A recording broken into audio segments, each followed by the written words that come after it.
Alam mo ba kung ano ang pinakamasakit na parte ng pagkakaroon ng aso? Hindi yung gastos hindi din yung kalat.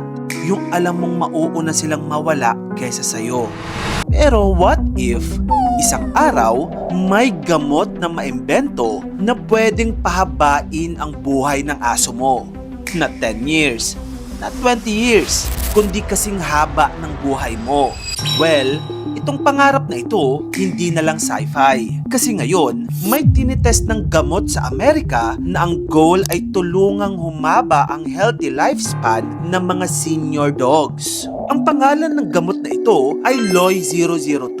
At opo, parang vitamins ito ng aso. Pero mas matindi. Isa itong beef flavored pill. Ibig sabihin lasang karne. Kaya hindi ito mukhang gamot na iluluwa agad ng aso mo after 2 seconds. Itong gamot na ito ginagawa ng isang startup company na ang pangalan ay Loyal. Specifically para sa mga senior dogs ito. Meaning, mga asong 10 years old pataas. At yung mga may timbang ng at least 14 pounds. Ngayon, ito na ang pinaka-crazy na idea. May mga studies kasi na nagpapakita na kapag ang aso ay mas kontrolado ang pagkain at hindi sobra-sobra, mas posible na mas tumagal ang buhay niya at mas madelay ang mga sakit ng pagtanda tulad ng arthritis at iba pang age-related problems. So ang gustong gawin ng LOI-002 ay ito, ibigay sa katawan ng aso ang parang effect ng healthy diet kahit hindi mo siya pinapabawas sa pagkain. At hindi ito maliit na test lang may trial silang ginagawa na kung tawagin ay stay. At ayon sa Loyal, around 1,300 dogs na ang kasali across 70 veterinary clinics. Ibig sabihin, hindi lang ito putyo-putyong trial.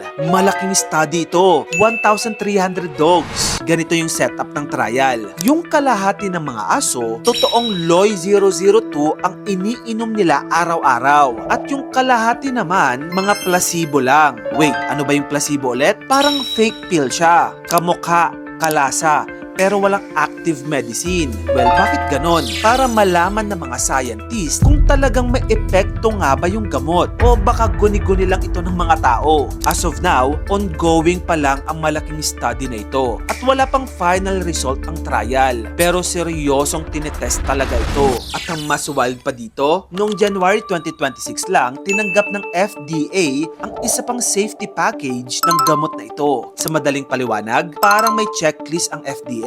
Sa ngayon, 2 out of 3 major parts na ang nalalagpasan ng gamot na ito para sa possible conditional approval. Ang kulang na lang, manufacturing. Ibig sabihin, kailangan pa nilang patunayan na kaya nila itong gawin ng maayos, consistent at safe para sa maraming aso. At ang target nila para isumite ang part na iyon ay 2027. Hindi din biro ang perang nakapasok sa project na ito. Ayon sa Business Wire, nakataas ang Loyal ng $100 million noong February 2026 at ang total funding nila ay mahigit sa $250 million.